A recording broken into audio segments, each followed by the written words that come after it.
Hello, everyone, and welcome to another episode of Space Science. Today, we are not talking about space science with Python, but a more space science related topic. And I would like to talk with you about some more recent news that came up in the last couple of days. It's about the James Webb Telescope. And I will not talk about the images or so that has been shown in the media because the images are amazing and a lot of people talked about it, what you can see there, and some redshifted galaxies and gravitational lenses and whatsoever. No, I would like to talk with you about a possible damage that occurred on the James Webb Telescope. And in the media, you see words like a meteorite hit it, a meteoroid, a meteor, an asteroid, whatsoever. So there is a lot of different words being used in some newspapers or also on the internet and blogs and so on. And I think, well, there are a lot of different words in astronomy, especially in meteor and astronomy, and they're not the same. So every word has its own meaning, and I would like to show today what are the different meanings, what is the terminology of these different words. And this starting image shows you the interferometry measurements, so something like, I would say, the calibration or the starting configuration of the James Webb Telescope to the left side, with the so-called wavefront error you see here as a in a grayscale, and here on the right side the current sensing that has been done end of June this year. So I think a possible hit was a month prior, so end of May or so, but this is like the difference. And you see here in this small segment, there is a large deviation or a wavefront error. And again, a lot of people say this was a meteoroid, an asteroid, whatsoever. I would say we dive into this instead of speculating what it really was. So definitions are a lot, of course, some make sense, like a planet, a star or so. You see the difference in the physical appearance is completely different, but especially in meteor or in meteoroid science, the boundaries are not that clear, and they are sometimes a little bit more man-made. But thanks to the International Astronomical Union, we have these definitions, and I would like to show you today what these definitions are. So let's move to my amazing drawing skills I would like to show today. And since it's now almost end of July or beginning of August, something will happen in the night sky. The Perseids will come. And what are the Perseids? So let's have a look. Let's draw our planet Earth and you as an observer in the night sky sitting here around looking at the stars. And sometimes you see, especially beginning of August, you see some bright appearances in the sky, maybe a little bit yellow or orange. It's mostly more yellow with a lot of green. Yeah, so green, yellow colors, some kind of appearance in the night sky quite fast. And as you may guess it, it's a shooting star, or as the astronomers also say, a meteor. So something that appeared in the sky. So the Greek word for meteor is meteoros, which means, floating in the sky, something that is in the sky. So in a literal sense, it means anything. It could mean a lightning, it could mean clouds, and so on. But well, language changes over time, and meteor now means really a shooting star.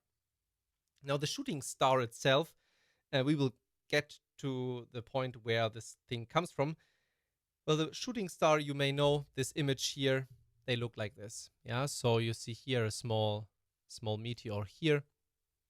If it's fast and bright, it's probably a meteor. If it's very slow, it could be a satellite or another artificial object, so be aware of it. But I think most of you have seen probably a meteor in their lifetime, and the colors are, they differ depending on the chemical composition and so on, but this is basically now the meteor.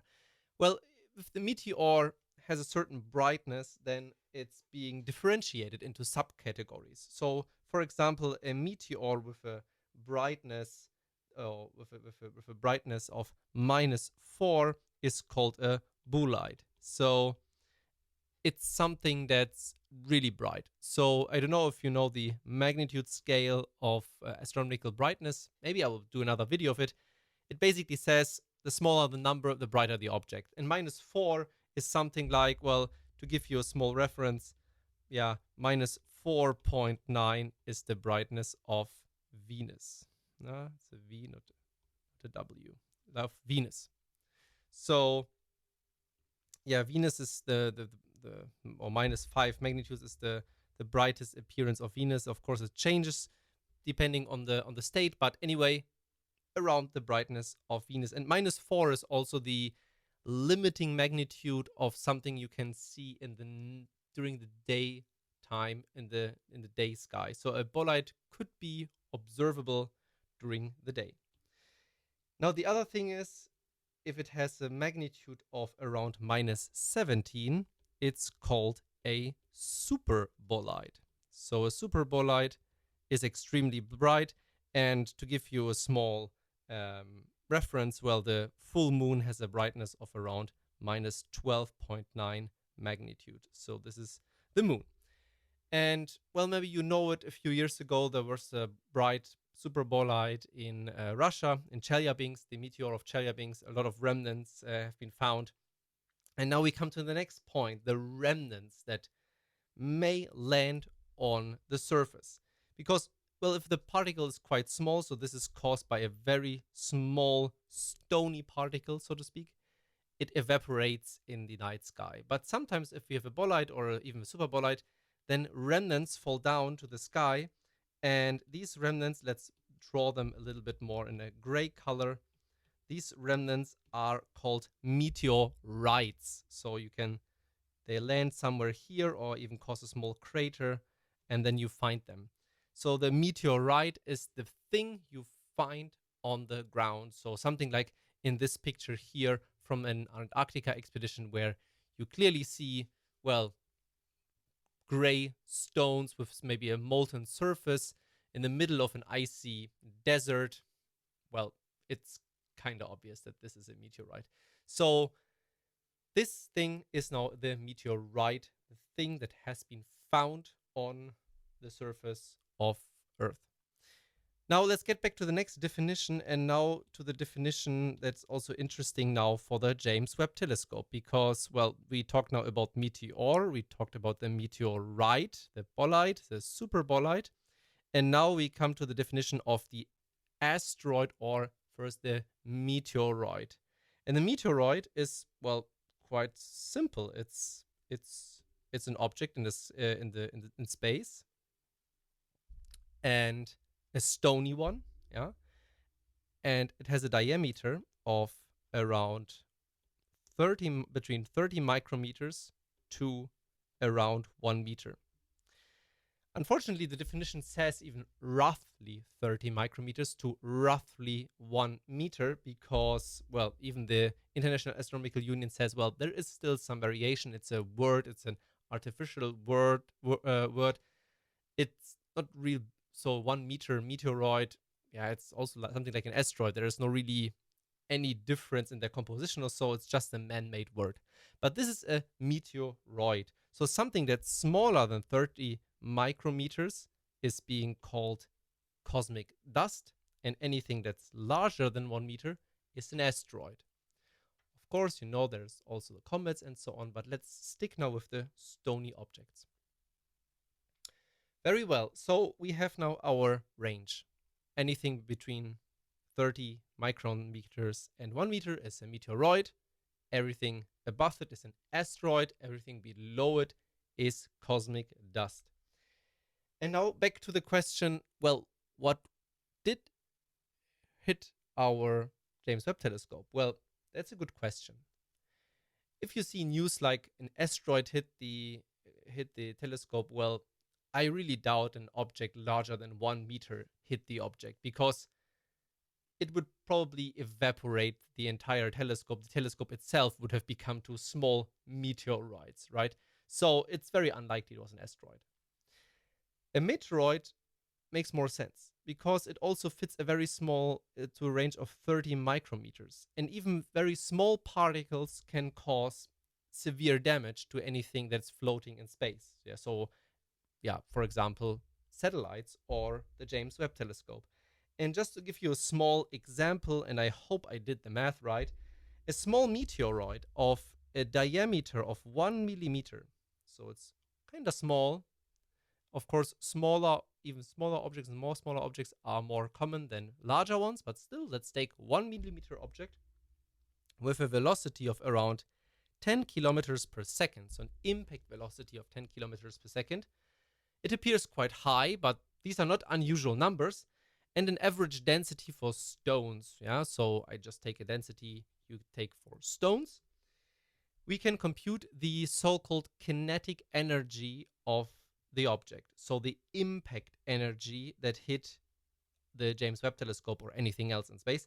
And this simply, the kinetic energy is 1/2 the mass times the velocity squared.